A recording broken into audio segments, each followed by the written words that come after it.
અડધી સદીથી સુરત અને દક્ષિણ ગુજરાતમાં લોહીની સેવા આપતી સુરત રક્તદાન કેમ્પ ખાતે thalassemia blood transfusion and research સેન્ટરનો પ્રારંભ કરાયો છે। સુરત રક્તદાન કેન્દ્ર અને રિસર્ચ સેન્ટર દ્વારા છેલ્લા 48 વર્ષોથી સુરત અને દક્ષિણ ગુજરાતની આમ જનતાની સેવામાં ઉચ્ચ ગુણવત્તાવાળું નેટ ટેસ્ટેડ લોહી અને તેના વિવિધ ઘટકો પૂરા પાડી માનવ જીવન બચાવવાનું ઉમદા કાર્ય કરી રહ્યું છે, જેમાં થેલેસેમિયા, સિકલ સેલ એનિમિયા, હિમોફિલિયાના દર્દીઓ તેમજ સિવિલ તથા સુરત મહાનગરપાલિકા સંચાલિત સ્મીમેર હોસ્પિટલના જરૂરિયાતમંદ દર્દીઓને પ્રતિ વર્ષ સરેરાશ 9000 જેટલા રક્ત યુનિટો વિનામૂલ્યે આપવામાં આવે છે। લોહીના ટેસ્ટિંગ પ્રોસેસિંગ પાછળ થતા ₹1 કરોડથી વધુનો ખર્ચ સુરત રક્તદાન કેન્દ્ર અને રિસર્ચ સેન્ટર દ્વારા કરવામાં આવે છે। નિસ્વાર્થ સેવાના કાર્યોમાં એક મોરપીંછ સમાન વધુ એક સોપાન એટલે કે થેલેસેમિયાના દર્દીઓને વિનામૂલ્યે લોહી ચડાવતા શહેરના નામાંકિત શ્રેષ્ઠી અને દાનવીર શ્રીમતી સુવર્ણા મહેશ દેસાઈ અને ડોક્ટર મહેશ કે દેસાઈના સૌજન્મથી વાતાનુકૂલિત થેલેસેમિયા બ્લડ ટ્રાન્સફ્યુઝન અને રિસર્ચ સેન્ટર્સનો શુભારંભ આજથી કરાયો છે। સાથે સાથે થેલેસેમિયાના રોગને જડમૂળથી નાબૂદ કરવા માટે કેન્દ્ર દ્વારા રિસર્ચ પ્રવૃત્તિઓ પણ થનાર છે। સુરત રક્તદાન કેન્દ્ર અને રિસર્ચ સેન્ટર થેલેસેમિયાગ્રસ્ત દર્દીઓને આ અદ્યતન સેન્ટરનો લાભ લેવા વિનંતી કરી હતી। હું ડૉક્ટર પ્રદીપ પેઠે સુરત રક્તદાન કેન્દ્ર અને રિસર્ચ સેન્ટરનું પ્રેસિડેન્ટ છું હાલમાં, અને આજે થેલેસેમિયા ટ્રાન્સફ્યુઝન સેન્ટર અને રિસર્ચ સેન્ટરનું આજે ઉદ્ઘાટન છે। આ નિમિત્તે આપ સૌને આવકારવાનો આનંદ અનુભવું છું। આજે શ્રીમતી સુવર્ણા મહેશ દેસાઈ અને ડૉક્ટર મહેશ કે દેસાઈ એમના ખૂબ જ સહકારથી અમને આ લાભ મળ્યો છે। ઘણા સમયથી અમને ઈચ્છા હતી કે અમે થેલેસેમિયા માટે કંઈક કરી શકીએ। થેલેસેમિયા માટે લોહી તો પુરવાર અમે કરતા જ હતા, પણ આજે આ સેન્ટરની શરૂઆત થેલેસેમિયાના જે દર્દીઓ છે, એટલે બાળકો છે, એ લોકોને બ્લડ ટ્રાન્સફ્યુઝનની શરૂઆત આજે અહીંયાથી થશે। એટલે આવતા સમયમાં એ લોકો અહીંયાથી ફ્રી બ્લડ પણ લઈ શકશે અને અહીંયા જ ટ્રાન્સફ્યુઝન પણ થઈ શકશે। નમસ્તે। જી સર, આપનું નામનું ઉદ્યોગ। હું ડૉક્ટર પ્રદીપ પેઠે સુરત રક્તદાન કેન્દ્ર અને રિસર્ચ સેન્ટરનું પ્રેસિડેન્ટ છું હાલમાં, અને આજે થેલેસેમિયા ટ્રાન્સફ્યુઝન સેન્ટર અને રિસર્ચ સેન્ટરનું આજે ઉદ્ઘાટન છે। આ નિમિત્તે આપ સૌને આવકારવાનો આનંદ અનુભવું છું। આજે શ્રીમતી સુવર્ણા મહેશ દેસાઈ અને ડૉક્ટર મહેશ કે દેસાઈ એમના ખૂબ જ સહકારથી અમને આ લાભ મળ્યો છે। ઘણા સમયથી અમને ઈચ્છા હતી કે અમે થેલેસેમિયા માટે કંઈક કરી શકીએ।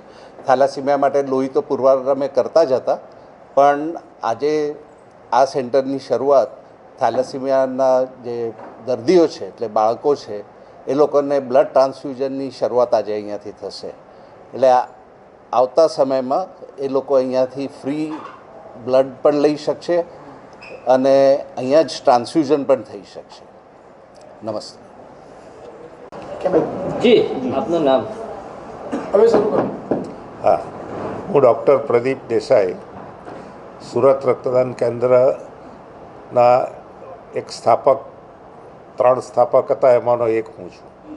અને આજે એ વાત બહુ જ આનંદની છે કે સુરત શહેરમાં થેલેસેમિયા નામનો જે જન્મજાત રોગ થાય છે, કે જેમાં બાળક જન્મે ત્યારથી એના હિમોગ્લોબિન ઓછું, અમુક પ્રકારનું ખોટા પ્રકારનું હિમોગ્લોબિન થાય શરીરમાં, એટલે એને જન્મજાત એનિમિયા રહે અને એને માટે બ્લડ આપ્યા કરવું પડે, જેટલો વાર એને જીવાડવું હોય એટલો વખત।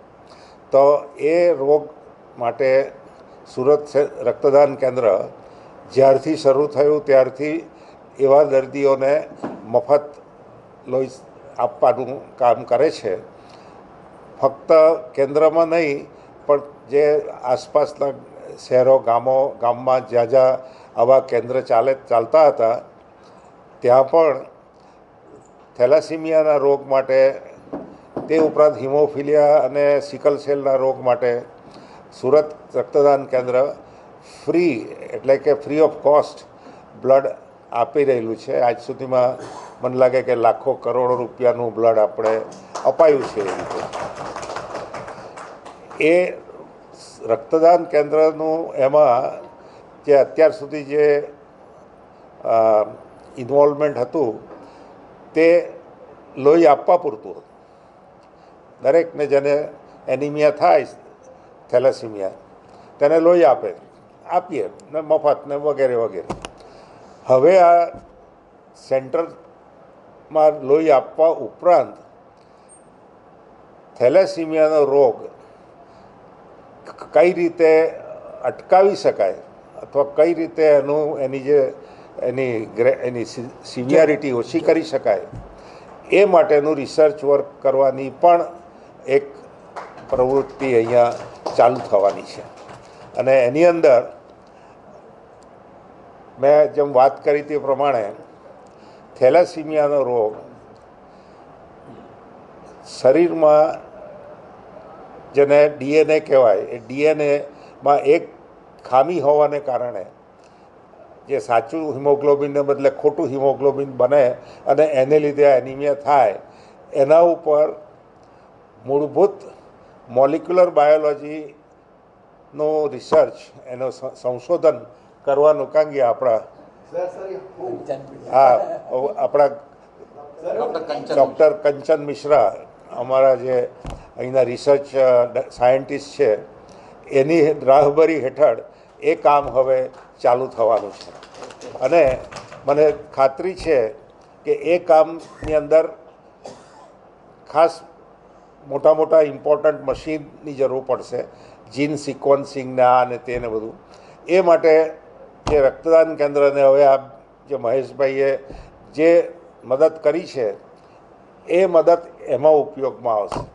એટલે થેલાસીમિયા ફક્ત થેલાસીમિયા નામ ઉપર લગાવ્યું ને મહેશભાઈએ એને સપોર્ટ કર્યું એ એક જ આસ્પેક્ટ છે, પણ એની બીજી મોટી આસ્પેક્ટ છે તે એકચ્યુઅલી આ રિસર્ચ જે કરવા જઈ રહેલા છીએ તે મારી દૃષ્ટિએ જો કંઈક એમાં રિસર્ચ એવી વસ્તુ છે કે એમાં એનું પરિણામ શું આવશે એ આપણે કહી શકતા નથી.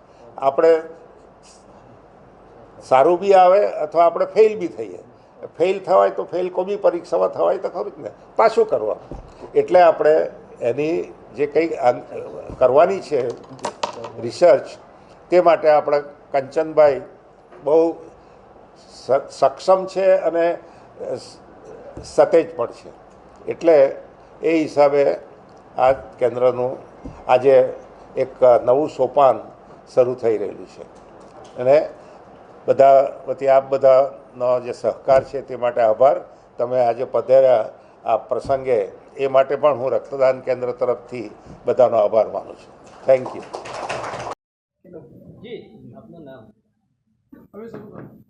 હા, હું ડૉક્ટર પ્રદીપ દેસાઈ, સુરત રક્તદાન કેન્દ્રના એક સ્થાપક, 3 સ્થાપક હતા એમાંનો એક હું છું. અને આજે એ વાત બહુ જ આનંદની છે કે સુરત શહેરમાં થેલાસીમિયા નામનો જે જન્મજાત રોગ થાય છે કે જેમાં બાળક જન્મે ત્યારથી એના હિમોગ્લોબિન ઓછું, અમુક પ્રકારનું ખોટા પ્રકારનું હિમોગ્લોબિન થાય શરીરમાં, એટલે એને જન્મજાત એનિમિયા રહે અને એને માટે બ્લડ આપ્યા કરવું પડે, જેટલો વાર એને જીવાડવું હોય એટલો વખત. તો એ રોગ માટે સુરત રક્તદાન કેન્દ્ર જ્યારથી શરૂ થયું ત્યારથી એવા દર્દીઓને મફત લોહી આપવાનું કામ કરે છે. ફક્ત કેન્દ્રમાં નહીં પણ જે આસપાસના શહેરો, ગામમાં જ્યાં જ્યાં આવા કેન્દ્ર ચાલતા હતા ત્યાં પણ થેલાસીમિયાના રોગ માટે, તે ઉપરાંત હિમોફિલિયા અને સિકલ સેલના રોગ માટે સુરત રક્તદાન કેન્દ્ર ફ્રી, એટલે કે ફ્રી ઓફ કોસ્ટ બ્લડ આપી રહેલું છે. આજ સુધીમાં મને લાગે કે લાખો કરોડો રૂપિયાનું બ્લડ આપણે અપાયું છે. એ રીતે એ રક્તદાન કેન્દ્રનું એમાં જે અત્યાર સુધી જે ઇન્વોલ્વમેન્ટ હતું તે લોહી આપવા પૂરતું હતું.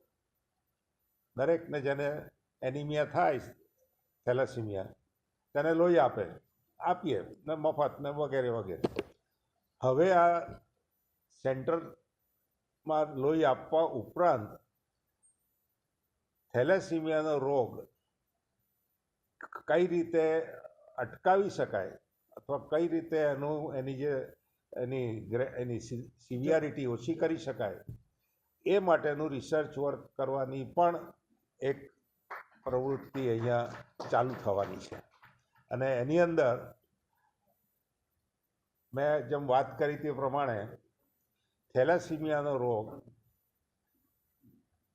શરીરમાં જેને ડીએનએ કહેવાય એ ડીએનએમાં એક ખામી હોવાને કારણે જે સાચું હિમોગ્લોબિનને બદલે ખોટું હિમોગ્લોબિન બને અને એને લીધે આ એનિમિયા થાય એના ઉપર મૂળભૂત મોલિક્યુલર બાયોલોજીનો રિસર્ચ એનો સંશોધન કરવાનું કાંગી આપણા ડૉક્ટર કંચન મિશ્રા અમારા જે અહીંના રિસર્ચ સાયન્ટિસ્ટ છે એની રાહબરી હેઠળ એ કામ હવે ચાલુ થવાનું છે. અને મને ખાતરી છે કે એ કામની અંદર ખાસ મોટા મોટા ઇમ્પોર્ટન્ટ મશીનની જરૂર પડશે, જીન સિક્વન્સિંગ ને આ ને તે ને બધું. એ માટે જે રક્તદાન કેન્દ્રને હવે આ જે મહેશભાઈએ જે મદદ કરી છે એ મદદ એમાં ઉપયોગમાં આવશે. એટલે થેલાસીમિયા ફક્ત થેલાસીમિયા નામ ઉપર લગાવ્યું અને મહેશભાઈએ એનો સપોર્ટ કર્યું એ એક જ આસ્પેક્ટ છે, પણ એની બીજી મોટી આસ્પેક્ટ છે તે એકચ્યુઅલી આ રિસર્ચ જે કરવા જઈ રહેલા છીએ તે મારી દૃષ્ટિએ જો કંઈક એમાં રિસર્ચ એવી વસ્તુ છે કે એમાં એનું પરિણામ શું આવશે એ આપણે કહી શકતા નથી. આપણે સારું બી આવે અથવા આપણે ફેલ બી થઈએ.